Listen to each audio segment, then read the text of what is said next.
Hi అండి, welcome back to our channel. ఈరోజు recipe వచ్చేసి టమాటా బాట్ అండి. కరాచీనో ఉప్మా అయితే ప్రిపేర్ చేయబోతున్నాము. దీన్ని అయితే టమాటా నిమ్మకాయ వేసుకుంటాం కాబట్టి దీన్ని అయితే టమాటా బాట్ అంటామండి. టేస్ట్ అయితే చాలా బాగుంటుంది. బయట ఫంక్షన్స్లో అవి పెడతారు కదండి, అలాగే ఉంటుంది. మీరు కూడా ట్రై చేయండి. దీనికి కావాల్సినవి అయితే ముందుగా టమాటా, పచ్చిమిర్చి, ఉల్లిపాయ, అల్లం, కొత్తిమీర, నిమ్మకాయ, అలాగే క్యారెట్, బంగాళదుంప వేసుకోవచ్చండి. చిన్న చిన్న ముక్కలుగా అయితే కట్ చేసుకుని పెట్టుకోవాలి. పోపు అయితే శనగపప్పు, మినపప్పు, ఆవాలు, పల్లీలు, జీడిపప్పు, కరివేపాకునండి. వీటిని అయితే తీసుకోవాలి. ఇప్పుడైతే స్టవ్ వెలిగించుకుని ఆయిల్ వేసుకోవాలండి. ఆయిల్ వేడైన తర్వాత నూకనైతే వేగించుకోవాలండి. ఫస్ట్ కరైచి నూకనైతేనే కరైచి నూక వేగించుకోవడం వల్ల అయితే టేస్ట్ అయితే బాగుంటుంది. అందుకని ముందుగా కరైచి నూకనైతే వేగించుకోవాలి. ఉప్మా కూడా పొడి పొడిలాడితే విడిపోతూ వస్తుందండి, జిగురు అది ఉండదు. చాలామంది కరైచి నూక ఉప్మా అంటే తినరు, జిగురుగా ఉంటుంది లేదా గట్టిగా ఉంటుంది, పలచగా ఉంటుంది అనుకుంటారు. కానీ చేసుకునేలా చేసుకుంటే దానికి పర్ఫెక్ట్గానే టేస్ట్ అయితే బాగుంటుందండి. ఈ విధంగా అయితే చేయండి, మీకు కంపల్సరీ నచ్చుతుందండి. పిల్లలకే కాదు, పెద్దవాళ్ళకే కాదు, ఎవరికైనా. నూకనైతే బాగా వేగించుకోవాలండి. నూక బాగా వేగిన తర్వాత దీన్ని అయితే పక్కన పెట్టేసుకోవాలి. ఇప్పుడైతే అదే గిన్నెలో ఆయిల్ వేసుకోవాలండి. ఉప్మాకు సరిపడినంత ఆయిల్ అయితేనే. ఆయిల్ వేడైన తర్వాత పోపు అయితే వేసుకోవాలండి. నేనైతే పల్లీలు తక్కువ వేస్తానండి. మా పిల్లలు అయితే పల్లీలు తినరు, వేరు పక్కన పెట్టేస్తారు. పల్లీలు వేగిన తర్వాత అందులో పోపు అయితే వేసుకోవాలి. పోపు వేసుకున్న తర్వాత అలాగే పచ్చిమిర్చి, అల్లం, ఉల్లిపాయ కూడా వేసుకోవాలండి. వేసుకుని అయితే బాగా మగ్గించుకోవాలి. అలాగే ఇందులో క్యారెట్, బంగాళదుంప అయితే బాగా చిన్నగా అయితే కట్ చేసుకుని వేసుకోవాలండి. బాగా సన్నగానే, మనకు త్వరగా మగ్గిపోతాయి, ప్లస్ ఉడికిపోతుంది. ఇదైతే బాగా వేగాలండి. పోపు బాగా వేగడం వల్ల టేస్ట్ అయితే బాగుంటుంది.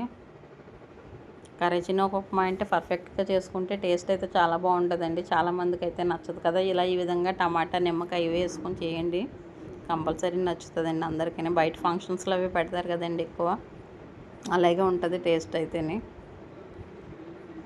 జీడిపప్పు ఎక్కువ కావాలనుకుంటే ఎక్కువ వేసుకోవచ్చండి తినేవాళ్ళు అయితేనే. ఈ విధంగా పోపు అయితే బాగా వేగిన తర్వాత టమాటా అలాగే కొత్తిమీర కూడా వేసుకోవాలండి. టమాటా అయితే ముందుగా వేయకూడదు, పోపు వేగిన తర్వాతే వేయాలండి. పోపు వేగకుండా టమాటా వేస్తే పోపు వేగదండి. టమాటా వేయడం వల్ల అయితేనే మెత్తగా అయిపోతుంది, టమాటాలో వాటర్ ఉండడం వల్ల. పోపు ఇది వేగేటప్పుడు అయితే పసుపు అయితే వేసుకోవాలండి. టమాటా, నిమ్మకాయ వేసిన దానికి దేనికైనా సరే పసుపు వేసుకోవాలి. చూడటానికి కూడా మనకు కలర్ఫుల్గా ఉంటుంది చూడండి. ఇది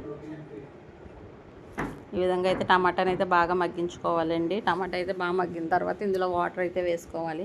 కరాచీ నూక ఎప్పుడైనా సరే 1కి 3 వేసుకోవాలండి. వాటర్ 2 వేయకూడదు, 2 వేస్తే గట్టిగా అయిపోతుంది.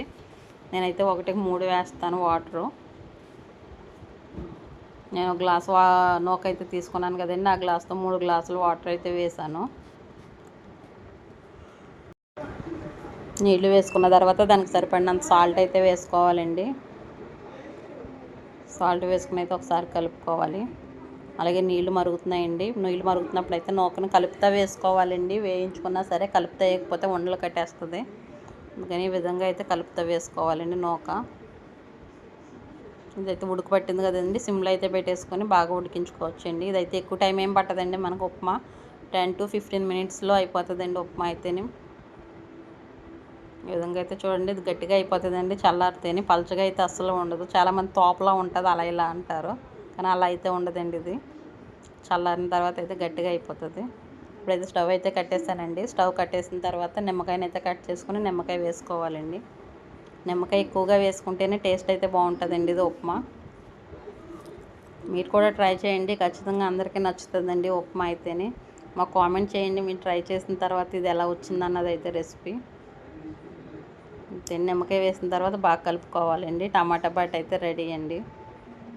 పిల్లలు అయితే చాలా ఇష్టంగా తింటారండి. ఇది కలర్ఫుల్గా ఉంటుంది, ప్లస్ టేస్ట్ కూడా బాగుంటుందండి. మా వీడియోని చూస్తున్నారు కానీ లైక్ చేయట్లేదండి, ప్లీజ్ లైక్ చేయండి. కొత్తగా ఛానల్ చూసే వాళ్ళు అయితే సబ్స్క్రైబ్ చేసుకోండి. మా వీడియో మీకు నచ్చినట్లయితే లైక్ చేయండి, షేర్ చేయండి, సబ్స్క్రైబ్ చేయండి. Thank you for watching video.